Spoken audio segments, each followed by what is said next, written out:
थाना गुजर खां पुलिस ने मुल्जमान के साथ साजबाज होकर थाना मंडी उस्मानवाला की हदूद में जमींदार के घर धावा बोल दिया। जमींदार शेर मोहम्मद और इसकी बीवी को असला के जोर पर तशद्दुद का निशाना बनाया और कमरे में बंद करने के बाद जमींदार शेर मोहम्मद के घर से 12 भैंसे जबरदस्ती खोलकर ट्रकों में लोड करके साथ ले गए। पुलिस एहलकार के साथ आए हुए दूसरे मुल्जमान 3 कारें और 2 ट्रक के साथ लेकर आए थे। शोर मचाने पर मोहल्लेदार इकट्ठे हो गए और हमें कमरे से बाहर निकाला। मंडी समान वाले दे भी थाने वाले नाल ने ते उधर पिंडी दा थाना है गुजर खां वाला वो भी नाल ने ते 20-25 बंदे भी नाल ने ते शाम दे 7 बजे उस वेले 7 बजे बांग मिलू हुंदी सी। शाम दे 7 बजे सानू डाका पै गया। वो आन के थे माल खोल के थे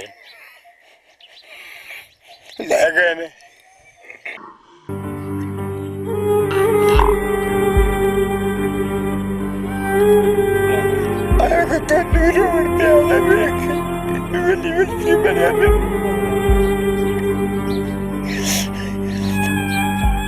सर जी वजीर आला मैंने अपील है भी साडा माल सानू ढाया जाए, साडा इस गल विच कोई गुनाह नहीं। जमींदार शेर मोहम्मद ने मुल्जमान के खिलाफ कानूनी कार्रवाई के लिए थाना उस्मानवाला में दरख्वास्त भी दी, मगर अभी तक कोई सुनवाई ना हो सकी। मुतासरीन ने आला हुकाम से इंसाफ की अपील की है। कैमरामैन मोहम्मद बिलाल के साथ मोहम्मद इरफान मेऊ, बड़ी खबर कसूर।